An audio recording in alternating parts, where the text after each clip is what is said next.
Hey, if you're still piecing together multiple apps to run your business, stop. Juicy CRM is your all-in-one system for pipelines, memberships, emails, bookings, contracts, everything. One platform, zero chaos. It's intuitive, customizable, and built for creators who'd rather lead than troubleshoot. Your vision deserves better tech. Go to www.juicycrm.nz and book a demo. Trust me, your future self already did. What if the biggest thing holding you back in business was the story you're telling yourself? In today's episode of Space and Grace, we're talking about the invisible narratives that shape how you show up in your work and how rewriting those stories can unlock more ease, confidence, and success. My guest is Carrie Casey West, narrative coach, best-selling author, and speaker. With a background in filmmaking from the American Film Institute and a degree in counseling psychology, Carrie blends storytelling and emotional insight to guide deep, lasting transformation. She helps visionary women shift limiting beliefs, reconnect with their authentic voice, and align their lives and businesses with who they truly are. Through her private coaching, speaking, and her book, Life Rewritten, Carrie supports women in crafting empowering narratives that open up new possibilities. This conversation is a powerful reminder that your story isn't fixed. It's alive, evolving, and fully within your power to rewrite. So let's get into it. Welcome to Space and Grace, the podcast for visionary women wanting to build abundant, successful businesses with more ease and flow. I'm your host, Mikhail McCracken, owner of Space and Grace Coaching. You likely have a big vision, but maybe you're feeling stuck or confused about bringing it to life. Together, we're going to break through the fear, self-doubt, and outdated programming that's holding you back, and I'll arm you with tools that are super woo and super practical so you can build your business and your life with more ease, confidence, and power. Let's get started. Welcome to the show, Carrie. Thank you. It's wonderful to be here. I've been very excited to meet you and to speak with you. Excellent. Well, I really enjoyed your book, so I have lots of questions. But where I'd love for you to start is, what do you mean by rewriting your story, and why is that so important for women in business? You know, our brains need to organize information. Our brains are very, very organized. So when it's bombarded with a lot of information, it has to find a structure and a way to take all this stuff and put it into a shape. So from the day we're born, we're bombarded with information everywhere. The easiest way is for your brain to put it into a story structure. And studies have been done to show this. You have a beginning, you have a middle, you have an end. You have a journey that you go on, and all along the way you're gathering information. So your brain loves to have this foundational structure and can put the stuff it gets into the different boxes that come up in the journey. If you've ever noticed, so many things in our lives are based on stories. If you think about the first time you met somebody, I have a great example, actually. We went to a wedding of a dear friend. And of course, when you go to a wedding as the friend person, there's going to be the family side of the room, and there's going to be the bride's side, the groom's side. And then you have this nebulous middle with all the friends. And you put everybody at the friend table, right? What's the first thing you say? How do you know Mary? How do you know Joe? Oh, we met ... That's the story of how you met. So we use stories to relate to people, to get to know people, to get our common ground. So it makes sense that we form our lives in the same way. And when I was in film school, it occurred to me when we were talking about characters and plots and themes, it just all of a sudden this light went off in my head, and I said, oh my God, my life is a story. It's a crappy one, but it's still a story. And if it's a story, can I change it? Now, there is a branch of psychology called narrative therapy. and they approach it from a different angle. I approach it from the angle of the story elements. And I invite people to look at their origin story because that's the foundational story that carries with us. And for women, it's almost ridiculously easy to see the female story. The day we're born, you're a girl. You get the pink room. Boys get the blue room. Your father can celebrate a boy or a girl, but sometimes we all see stories on the internet of when they have a reveal party, a gender reveal party. How many times have you seen that where the woman announces she's having a daughter, and you can see the disappointment on the father's face? That happens even today, with today and everything we know. So those all become a foundation of who we are as people, and we take all that in, and it helps us. We start to build an identity of who we are based on this information we're giving. So we become the character of our story, and it could be, well, I'm a female. That means I have children, I get married, I support my husband.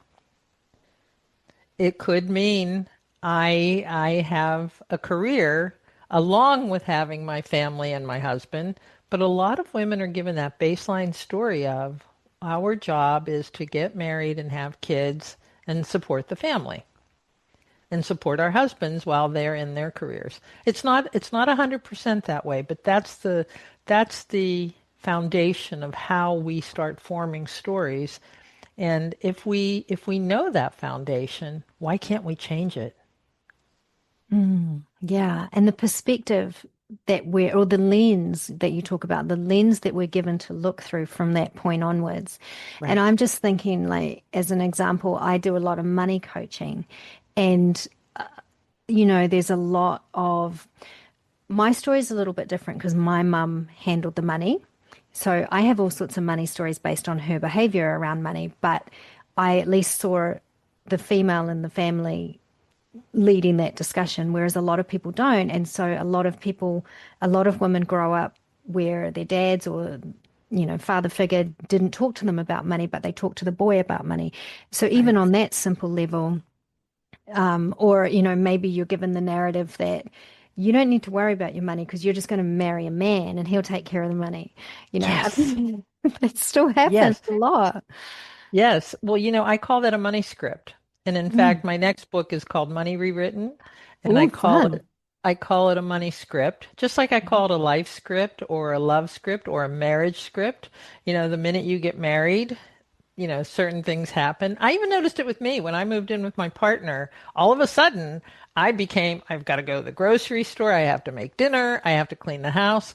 Three activities I absolutely hate. Cleaning, grocery stores, and cooking. Hate them. And in the beginning of our relationship, we had to negotiate that. But I had to be brave and say to him, I don't want that kind of a life. If that's what you're looking for in a partner, we have to rethink this. And he said, honestly, honey, you did it. I don't care. I love to cook. I'm okay with hiring a cleaning service. And as for groceries, we'll negotiate that. Neither one of us like to shop for groceries. But that became a really important moment where I saw how you can change a script. Mm.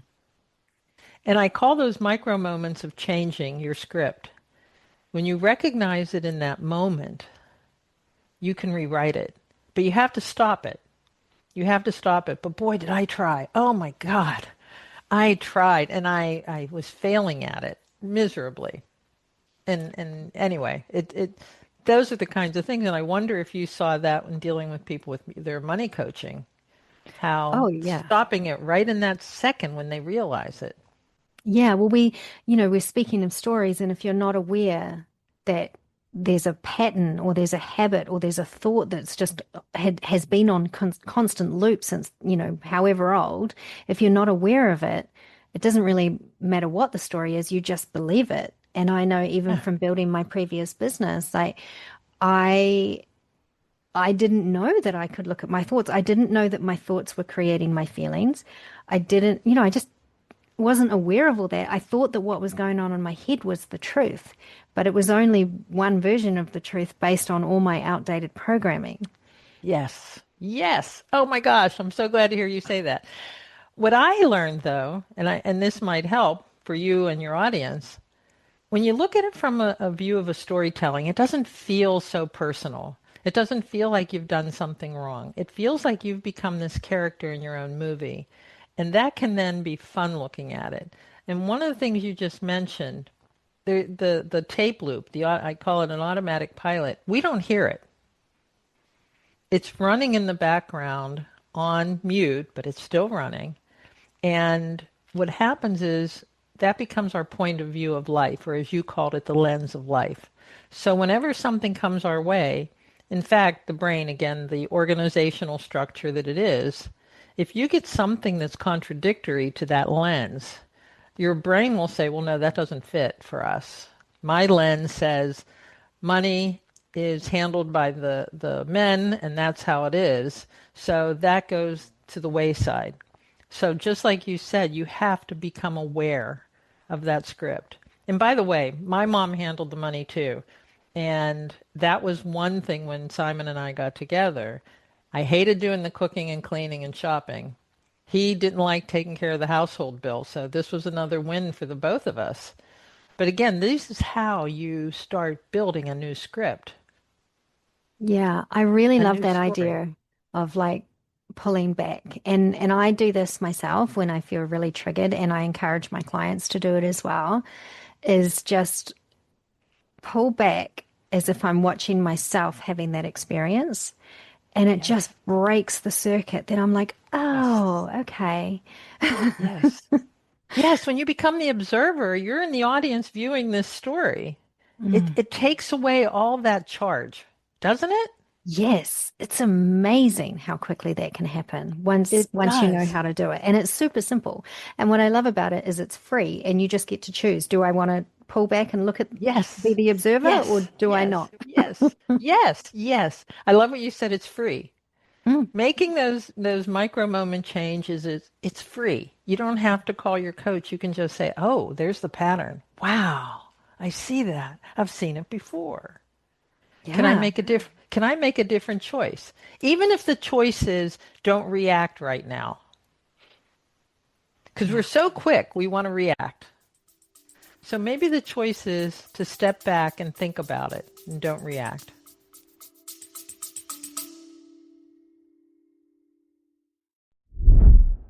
If you've done the work but still feel stuck, you don't need another strategy. You need a stabilized signal.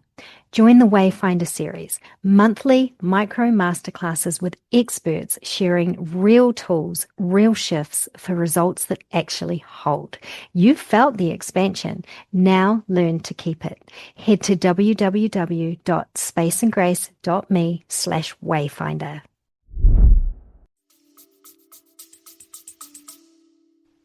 Which is not always easy if your entire life you've watched people react instantly or you have Yes, reacted instantly. exactly. Which again leads us back to like, yeah, rewriting our story. Like, how do we want to behave from here on out? And also taking responsibility for our story because, Yes, yes, terrible things can be done to us, but I mean, of course, and we also get to choose how we behave in any given moment. that's right. Mm. Um, in my book, I talk about what a terrible beginning I had to life. And in my 20s, I was in bad shape, bad shape. Then my dad died. And all I wanted was his recognition. I was never going to get it.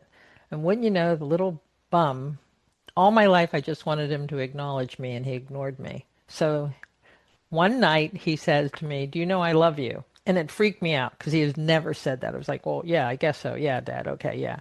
Well, he died. He died an hour later, had a heart attack and died. It was the most confusing moment of my life, and I hit rock bottom.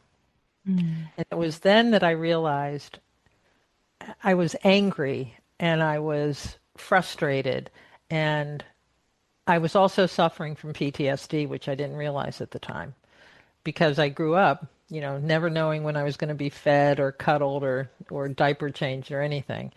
So I had to take this look at my life and say, what do I want to do? Well, I spent the next 20 years blaming them for everything. Mm. I'd be so much better if they hadn't, if they would have, if my mom, if they would, blah, blah, blah. And then I said, stop. My dad died when I was in my 20s. Mom died shortly after that. And 20 years go by, and I said, how long do I want to keep holding on to this? They're gone. They're gone. My rage at them, my holding on to all this, what I called psychological and emotional pain, wasn't hurting them. It was holding me back. So that's when I worked on my forgiveness. Mm. And that's when I started to understand why they were the people they were. And I did the search. I looked into their backgrounds in more detail, and I found out, I always knew my mom had mental health issues, but I also found out a lot more information about them. And I understood. I didn't let them off the hook. It still pissed me off. But did I want to keep holding on to it? Or did I want to be set free? And that's another one of those micro moment times when you get to say, yeah, you can. And I've said this to my clients too. Do you want to keep holding on to it? Well, no, but I don't know how to let it go. I said, okay, that means you still want to hold on to it for a little bit. So hold on to it for a little bit. It's okay. When you're ready to let it go, you will. But say, well, you're still getting something out of holding on to it. Because all you have to do is forgive. And forgiveness is hard because we think that means you have to forget and you have to build relationships with them again. You don't. If somebody's harmed you, you don't have to talk to them on the phone every day after forgiveness. You can still put them over there. But the question is, are you ready to be set free? Yeah, I do a lot of forgiveness work with my clients and with me as well. It's my kind of go-to whenever I feel, when I find myself holding on to a rage because sometimes holding on to a rage can be deeply satisfying. You're like, Oh, yeah, can oh like yeah. playing out that story, but you play it out in the way where you always win, right? Like it's so Oh much more yeah. satisfying. Oh yeah. Yeah. But that forgiveness piece is huge. And oftentimes, like if somebody's really upset me, I mean, it hasn't happened in a long time, but if somebody really upsets me, I can't forgive them right away, but I can start by forgiving me for even being in that place. Yes. And so Yes. just kind of working on that, or like, I often do ho'oponopono, which is a Hawaiian ritual. Yes. So, right. So I often just turn it towards me and I'm like, I love me. I'm sorry for me. I forgive me. I thank me, because sometimes you can't start by doing it on someone else, or with someone else. But all the people that I've forgiven or all the people that I've forgiven myself for my bad behavior for, none of them know, but it just releases it from my body and I just don't think about it Exactly. anymore. Exactly. I do Ho'oponopono every morning. Beautiful. It's so It's lovely. And again, it's free. it's free, but it sets the tone for the day. It Yeah. really sets the tone, and it helps me be more aware. So, I, listen, life is messy right now. There's so much chaos going on. The only thing we can take care of is our own mindset. So why not? Yeah. You're not going Why to not? hurt anybody, right? No, By taking care of your own no. mind and your own story. So tell us more about the story process. Like if I'm like, okay, I realize that I'm playing out the story again and again and again, how can I use your book to help rewrite it? The first thing, and this goes for whether you're in business or just in your own personal life, go back to the origin story. Go back to those first messages because again, when you're a baby and you're being bombarded with all kinds of new information, you're taking it in. So you need to understand. And the other thing is, I tell my clients, when you were born, it's like you landed in the middle of a play. Have you ever gone to a theater in the movie and you're late and you miss the tickets and you're waiting and you get in there and the movie's already 20 minutes, 30 minutes in. And you're like, what happened? What happened? What happened? What happened? What happened? What happened? What happened? That's what it's like being born.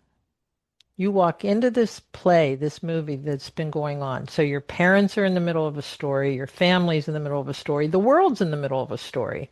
You don't know where you're living, you don't know the language. So you start absorbing all this information. Well, because our first and most important need is to belong, our sense of belonging comes from fitting in to this space we find ourselves in. And that's an oversimplification, but your family is your first source of belonging. So you pick up what they're doing. We learn language that way. We learn English, French, German, whatever country we're in, we learn that language. So that's the first thing. I belong with you because I speak your language. It's just like when a bunch of lawyers are together because it's like they're speaking a foreign language, right? Doctors are the same way. They have their own language. Teachers, everybody. Again, another way we relate to each other, our language. So you start developing this story. So I start with my clients to say, what was your mom like? What was your dad like? Did you have siblings? So this all helps you understand a lot of the patterns. You wouldn't believe how many people repeat the patterns that they picked up from their family. Yeah. And then I ask them to relate it to their grandparents because they'll see that, my grandmother treated my mother the way she treated me. So you start to see this whole story structure. So I always suggest starting with your origin story. Where were you born? What was your birth order? Were you a favorite child? Were you a spoiled child? Were you a demanding child? What labels did they give you? My parents called me the black sheep. They Mm. rejected me and then they called me the black sheep because I went on my own path. And there was a time I had shame with that I couldn't fit in anywhere. I told myself I don't belong anywhere. Yeah. And then as I started rewriting the story, I was like, wait a minute. And then my stepson said it to me. And it was the greatest thing he ever said to me. I've never met anyone like you. You do your own thing. You live your own life. You don't follow any rules. I said, Dan, that's the best thing you ever said to me. Yeah. I'm my authentic self. I was so happy I was the black sheep, something that I carried with me as a mark of shame. So that's another point where you rewrote something. Mm. You see it from a different lens. Yeah. So understanding some of these things you believe about yourself, those start to form your theme of your life. My theme was I had to survive. Because, I had to grow up when I was a baby because my mom wouldn't feed me. I almost died a few times because she just wouldn't feed me. So when you look at those themes, how can they make you the person you are today? How did those contribute? When you let go of the anger and the emotion around it and forgive, then you can see them as gifts. Like I said, when Dan said, I've never met anyone like you, it was such a recognition of my black sheep nature that I marched to my own drum. And Yeah. and I look at how that just changed everything for me. So all of that, there's a lot of stuff that you need to think about, but the people in your life, the people who gave you your original messages, and then start seeing how they're in play with your life today. So I think that this black, sounds, does that make sense? yeah. And I'm just thinking like, oh my gosh. I mean, this applies to every stage of your life, right? Like, Yes. and it's probably really helpful to do it. Well, I know we're going to talk about how you can help people do it, but I'm thinking it would be good to do with somebody because even if you write it down, you still might not be able to see it from a different perspective. Whereas, that whole black sheep being unique, walking your own thing, that's the same thing. You're the same person doing the same thing, but a Yes. completely different lens. It's like you're shining a dark light on it on this side and a beautiful bright white light on this side, and it's exactly the same story. Yes. So, oh, this sounds so powerful. And I know like we do need to wrap up and I want you to talk about what you offer, what you're going to offer our listeners. Yeah. But I love that you've just given us an opportunity to think about, yeah, who do we want to be? How do we want to behave? How is how we're behaving right now affecting our ability to grow our business or make Yes. money or charge, Yes. you charge what we're worth, all of that stuff, Yes. right? Yes. Um, oh, this is amazing. So, Carrie, can you tell us about how people are listening to this and they're like, oh my God, I know I've got a story. I don't really know what it is. How can they go further with you? Go to my website, carriekcwest.com, CarrieKCWEST.com, and schedule a free call with me. It's a 15-minute call, and I promise you, you will have at least one breakthrough on that call. Because even when you talk about women in business, I have been the only female at most of the work I've ever done. And most of the time it's a bunch of men. And so now I help women claim their seat at the table by understanding what's been holding them back. What's been that story that's playing in their head underneath it all that holds them back.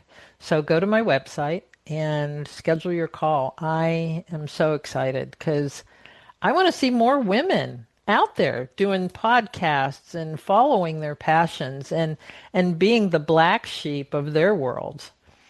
And Yeah. it's now a badge of honor to me to be a black sheep. It really is. And it wasn't for years, for decades. Yeah, well, I can relate to that. I mean, as I was building my first business, there were many times where I thought, I am working so hard. Why can't I just be normal and go and get a job? Right? Like, what am I doing this for? I'm earning less. This was at the very beginning. I'm earning less than what my friends are earning. I'm way more stressed. And they just go to work, do their job, come home, and seem to enjoy their lives a lot more than I was enjoying mine at the time. And but that was before I knew I didn't know anything about coaching. I didn't know I could get a mentor. I didn't know I could join. I don't even think Facebook groups were a thing when I started. And so there was nobody in my circle who was building a business that I could talk to and get some perspective from.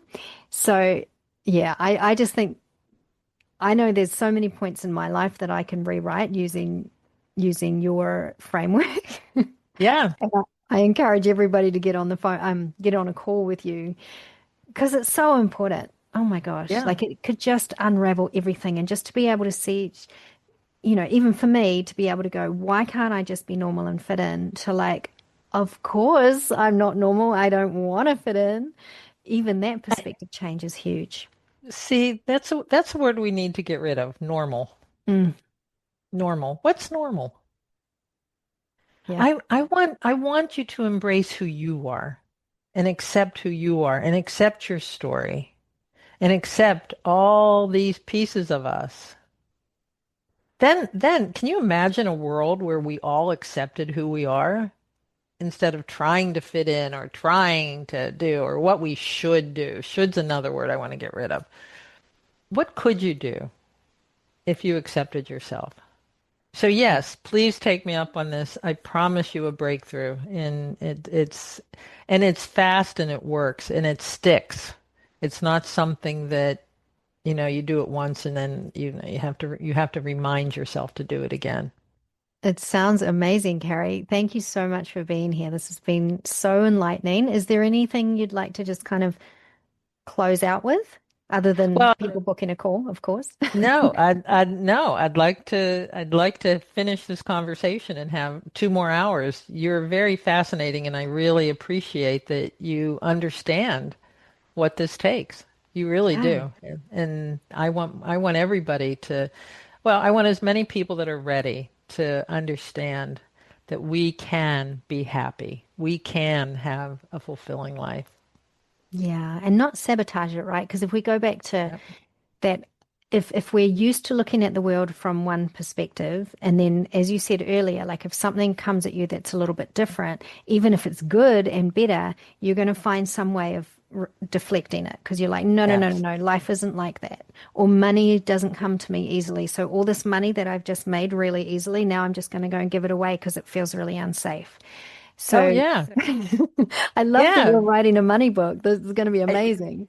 Well, these are the stories I tell about, you get so excited. I talk about my very first big paycheck, and I was so excited. I was going to do this. You already have it spent in your mind, right? But then I walked out to my car and I had two flat tires. Yeah, well, in line with that, I just took my car down to get a warrant of fitness, and I'm also going to walk out $500 later because the two front tires needed changing as well. And I was like, that was supposed to be a $70 exercise. I know. And so it's it's these underlying stories we have about money. Money is a trip.